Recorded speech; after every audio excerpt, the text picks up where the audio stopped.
Imagine waking up in a warm bed, sunlight pouring through your window. Your phone lights up. New messages, new likes. You've got a job, a routine, a life that, from the outside, looks complete, and yet, something inside you feels vacant. Stillness that isn't peace, a silence that isn't calm, just nothing. It's the kind of emptiness that's hard to explain. You're not in pain. You're not in crisis. You're simply floating, detached from meaning, disconnected from depth. This feeling, that life looks perfect but feels hollow, is not new. Friedrich Nietzsche saw it coming more than a century ago. He called it the slow death of meaning. We chase comfort, pleasure, validation, thinking they will fulfill us. But Nietzsche warned, he who has a why to live can bear almost anyhow. And the reverse is also true. Without a why, no how is ever enough. So ask yourself, what is your why? Is it to be liked, to achieve, to appear successful? And if those things vanish tomorrow, who would you be? Nietzsche believed modern life was quietly eroding our relationship with meaning. We no longer believe in grand myths. We question old values. We laugh at religion, tradition, and even purpose itself. And in that vacuum, we're left with one terrifying question. What now? Because when you strip away external goals, money, status, praise, you begin to feel how fragile they really are. They keep you busy. They keep you distracted. But they do not fill the void. This void is not depression. It's not a chemical. Imbalance. It's an existential signal, a call from the deepest part of you, asking, is this all there is? And most people never answer. They run, they scroll, they consume, they buy another thing. Plan another vacation, change jobs. Change cities. Change partners. But nothing really changes because the emptiness isn't out there. It's within. Nietzsche called it nihilism, the collapse of meaning. Not because life has no meaning, but because we've stopped asking the question. We've replaced depth with distraction, presence with productivity. Wisdom with performance. And now we wonder why we feel so distant from ourselves. But Nietzsche didn't stop at diagnosis. He also offered a path forward, a dangerous path, a path that requires you to stop running from the void and step into it. He believed that meaning is not something you find. It's something you create, but not with comfort. Not with pleasure, and definitely not with imitation. It begins with a rupture, when the life you're living no longer aligns with the truth you've ignored.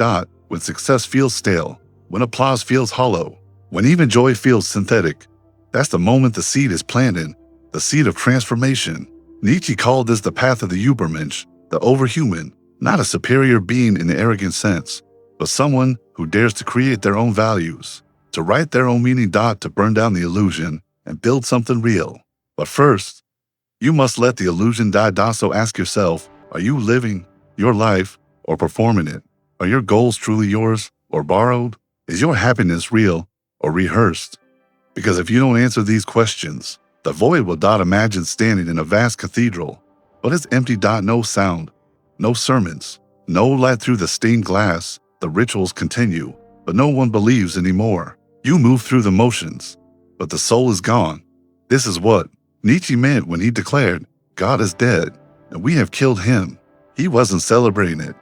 He was warning us, because this death wasn't about theology. It was about meaning, about the collapse of a worldview that gave people something to believe in, a framework that held suffering, morality, purpose, and hope. For centuries, humans looked upward to gods, traditions, moral codes to make sense of chaos. Even pain had a place. Even failure had context.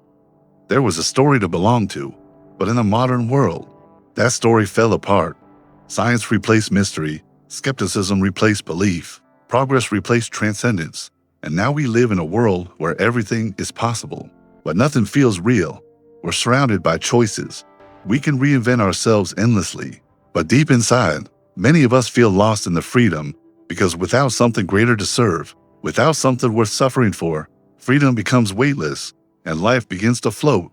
Nietzsche called this the great danger of nihilism. When we destroy the old gods, we think we're free, but we forget that we also destroyed the meaning they carried. And here's the paradox. We think we want freedom, but what we actually crave is direction. Not control, not obedience, but a compass, a reason, a why. Because without it, we drift. We become passive. We numb ourselves with distractions. We get good at surviving, but forget how to live. Think about it. How many of your beliefs are truly yours? How many things do you do because they're expected, not because they're meaningful? Nietzsche didn't want us to return to blind belief. He wanted something braver, to become the creators of meaning.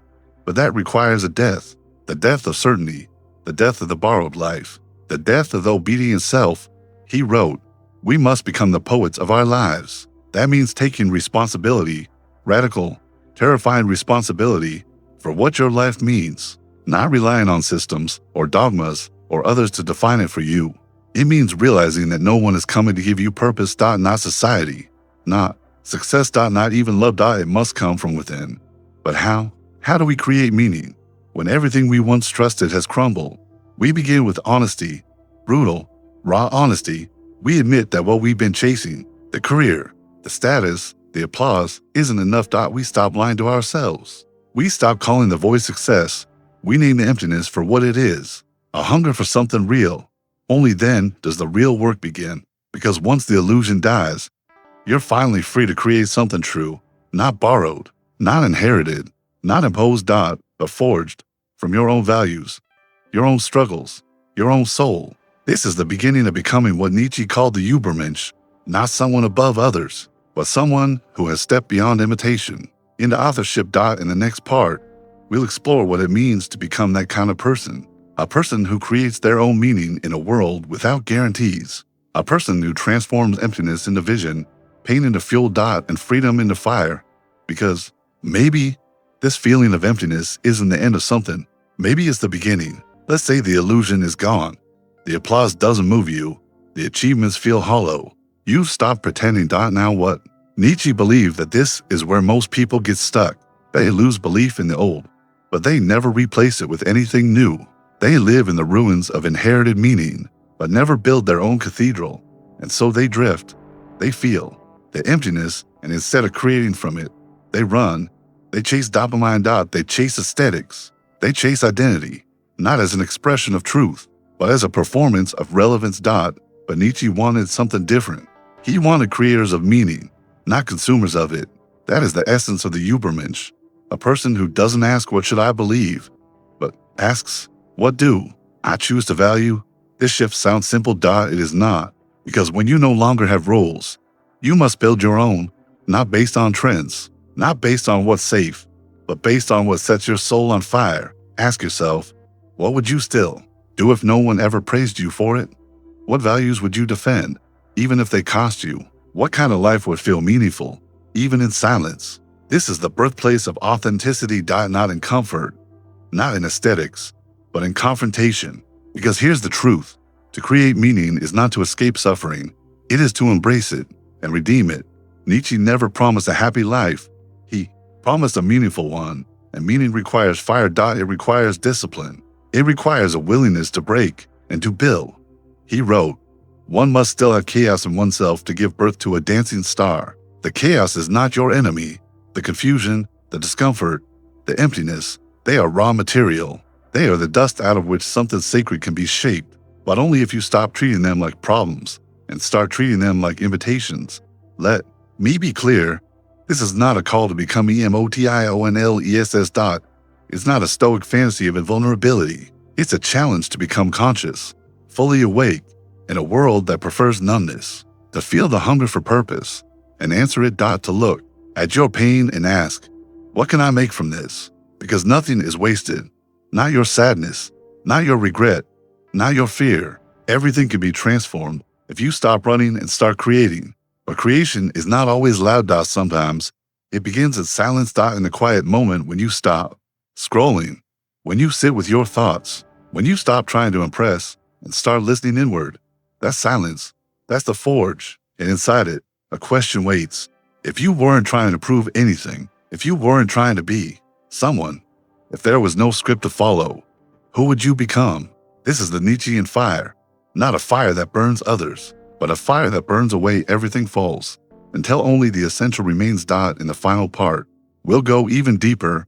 We'll explore what it truly means to become the author of your life. And why, in the face of an indifferent universe, your ability to create meaning may be the most sacred act of all. Because the void doesn't want to destroy you. It wants to wake you up, So here you are, dot, no more borrowed beliefs, dot, no more illusions to hide behind, dot, no more scripts to follow. Just you and the silence, dot. At first, it feels like a kind of death, the death of certainty, the death of direction, the death of who you thought you were.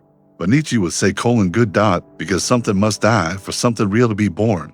He believed that true freedom only begins after disillusionment, only when the masks are gone, only when comfort has failed, only when you stand before the void. And do not flinch. Most people will never get this far. They will stop at distraction. They will retreat into comfort. They will rebuild the same life under a new name. But it will be hollow all the same. Because here's the truth. The void doesn't go away, dot. It watches, dot. It waits, dot. It whispers, dot. And only way forward is through, dot. So what do you do with this space? This empty field where old meanings have burned away. You begin. You write. You build. You speak. You move. Not from a place of should, but from the still, quiet voice within. And that voice is not always clear, dot. It does not shout, but it is yours, and that makes it sacred. Nietzsche believed that we are not born with a purpose.